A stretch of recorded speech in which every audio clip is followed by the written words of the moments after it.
Olá a todos, sejam bem-vindos. Aqui quem fala é Fábio Prina e iniciamos hoje uma série de 2 programas onde debateremos o cinema no Rio Grande do Sul. Na primeira parte, que vocês acompanham hoje, vamos fazer um panorama do cinema gaúcho na década de 70 até as produções cinematográficas atuais. Vai dueto quando eu canto, mas agora entristeceu. Se é porque ela foi embora, daqui desapareceu. Para enriquecer essa discussão, está aqui com a gente o apresentador do programa de cinema da TV Com, o jornalista e crítico Roger Lerina. Ele é também repórter cultural do Caderno de Variedades e editor da coluna Contracapa, do segundo caderno do jornal Zero Hora. Tudo bem, Lerina? Tudo bem, Fábio. Tudo legal, ouvintes? Contamos também com a participação do diretor Ivanir Migoto, mestrando em cinema pela Unicinos e professor do curso de realização audiovisual. Seja bem-vindo. Obrigado. Para fechar essa mesa de debates, apresentamos a diretora de cinema Lisiane Fagundes Corren, que é também professora do curso de realização audiovisual e especialista em cinema. Como vai, professora? Tudo bem. Antes de iniciar nosso debate, vamos contextualizar o cinema gaúcho da década de 70. Bárbara Keller vai nos introduzir o assunto nesse bate-papo. No Rio Grande do Sul, em 1970, Teixeirinha criou sua própria produtora, a Teixeirinha Produções Artísticas. De 1966 até 81, foram produzidos 27 longa-metragens no Rio Grande do Sul. Destes, 12 eram de Vítor Mateus Teixeira, o que o torna um dos maiores nomes do cinema gaúcho.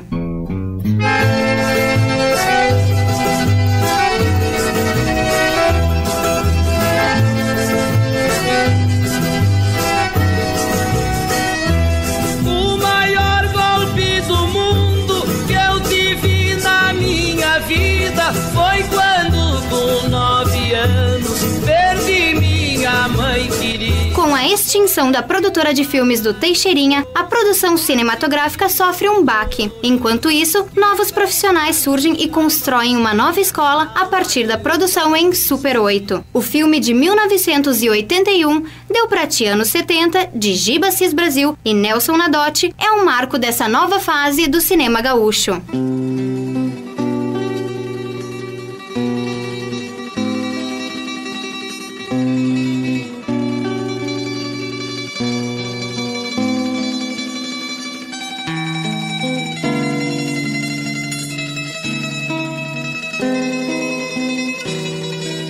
Nessa época, surge uma nova geração de cineastas. Além de Giba e Nelson, outros nomes que surgiram foram Jorge Furtado, Carlos Gerbasi, Túlio Becker e Sérgio Silva. Tenho um carinho despido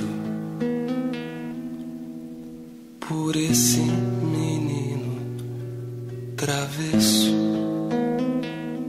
Então, partindo dessa primeira contextualização do cinema gaúcho nos anos 70, a gente tem, quem sabe, ali uma primeira retomada com a extinção da produtora do Teixeirinha, não é? A Teixeirinha Filmes, e depois a gente tem o Deu Pra Ti Anos 70, que seria o marco da primeira retomada do cinema gaúcho, né?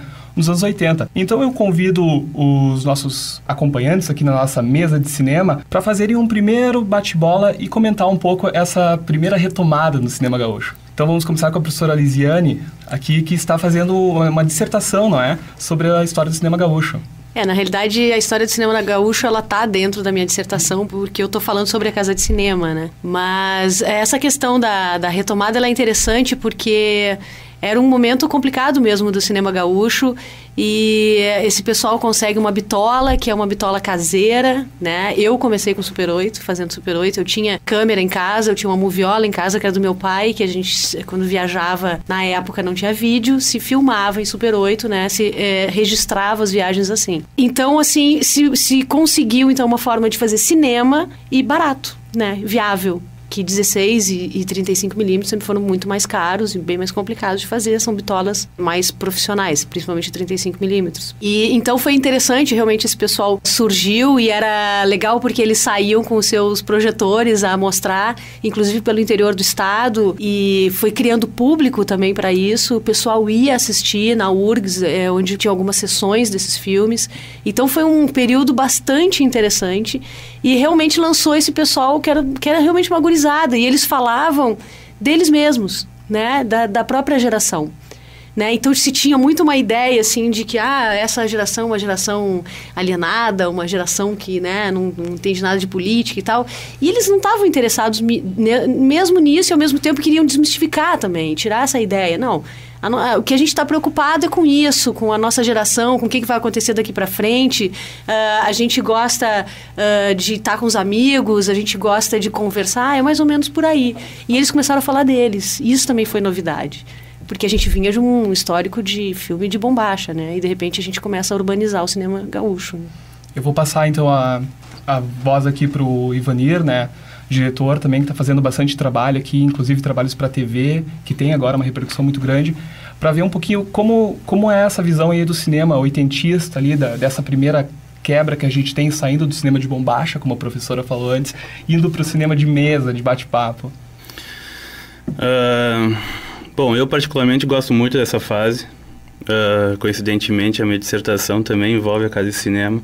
Eu estou terminando agora minha dissertação sobre a caixa que a Casa de Cinema lançou em 2007. Por aí, né? Foi por aí. 2006, 2007. Que reúne justamente uma boa seleção desses curtas-metragens desse período. Eu acho assim, uma coisa que a professora falou que é muito interessante, essa coisa que essa galera começou a trabalhar muito com autobiografias, meio que fazer cinema falando do dia a dia deles, das peculiaridades de se viver em Porto Alegre na década de 70, década de 80. O que um jovem poderia fazer e o que um jovem pensava naquele período, em finais de ditadura militar, vivendo numa cidade que é a capital de um estado, mas que ao mesmo tempo é uma cidade um tanto provincial. E eu acho que essa galera começou a trabalhar com o Super 8 em Porto Alegre. Ela tem essa particularidade com a Novelle Vague que se ressalta bastante, porque a Novelle Vague ela foi feita de críticos de cinema e começaram a fazer cinema, começaram a produzir. E a gente não deixa de ter isso aqui no Rio Grande do Sul, aqui em Porto Alegre, quando o Nelson Nadotti cria o Cineclube, né, Humberto Mauro, para discutir cinema. E aí até que chegou um momento, parece que o Cineclube durou pouco, durou 1 ano e pouco, 1 ano e 8 meses, alguma coisa assim, né. Mas a partir daí eles começaram a sentir vontade, necessidade de produzir. E aqui ao meu lado, nosso, por que não dizer, né, um vitrinista também, essa produção cultural que existe no Rio Grande do Sul, o Roger Lerina, né. E Roger, como é que a gente vê essa primeira fase, esse primeiro momento do cinema?